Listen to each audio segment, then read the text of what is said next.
ही Rane versus Rane पाहायला मिळणार नाही. तर परत या दोन वाक्यांचा नक्की अर्थ काय काय सांगायचं होतं? काय नगरपंचायत निवडणुकीच्या निमित्ताने काही गैरसमज पसरवले गेले.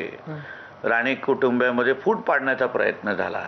कटकारस्थान सगळ्या बाबतीचे झाले, आम्ही नाही बोलणार नाही, पण शेवटी पक्षाच्या आतून झाले की बाहेरून झाले? विरोधकांमधून झाले, सगळ्या बाबतीमध्ये झाले असं. म्हणून त्याच्या बाबतीमध्ये ते वापरलेलं वाक्य आहे. सरितेजी, मी एक तुम्हाला सांगतो, भारतीय जनता पक्ष महाराष्ट्रामध्ये आज देवेंद्र फडणवीस साहेबांचा उंचीसारखा नेता, किंवा मी हेही पुढे जाऊन थोडं हेही सांगेन, प्रत्येकाला देवेंद्र फडणवीस बनायचं आहे, पण फडणवीस साहेबांची गुण आत्मसात करायचा प्रयत्न केला पाहिजे.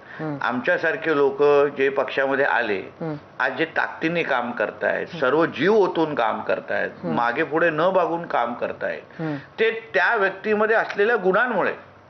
म्हणून मला असं नेहमी वाटतं की आम्ही जे आजूबाजूचे जे लोक आहोत ना, ज्यांना नेहमी वाटतं की फडणवीस साहेब सारखं आम्ही बनलं पाहिजे, सर्वात महत्वाचं तर त्यांच्यासारखे गुण आत्मसात केले पाहिजे. ते ज्या पद्धतीने आमच्यासारख्या किंवा कार्यकर्त्यांना सांभाळतात, प्रत्येकाला वेळ देतात, ते पहिलं तुम्ही आत्मसात करा, मग देवेंद्र फडणवीस बनायचा प्रयत्न करा.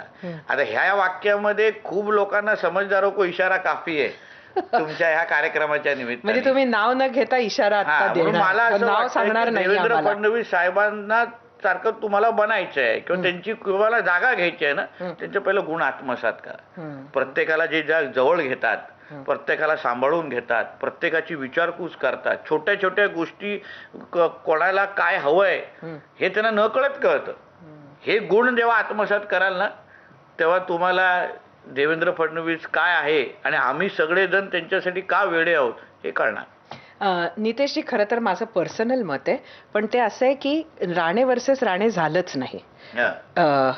कारण तुम्हा दोघा भावांनी एकमेकांबद्दल तरी प्रचंड ग्रेसफुल तुम्ही राहिलात. तुम्ही एकमेकांबद्दल फार काही वाकडं बोलला नाही. तुम्ही दोन वेगवेगळ्या पक्षात होते आणि अपोजिट निवडणुका लढवत होते, तर त्यामध्ये खूप काही होऊ शकत होतं. खरं तर तसं काही झालं नाही.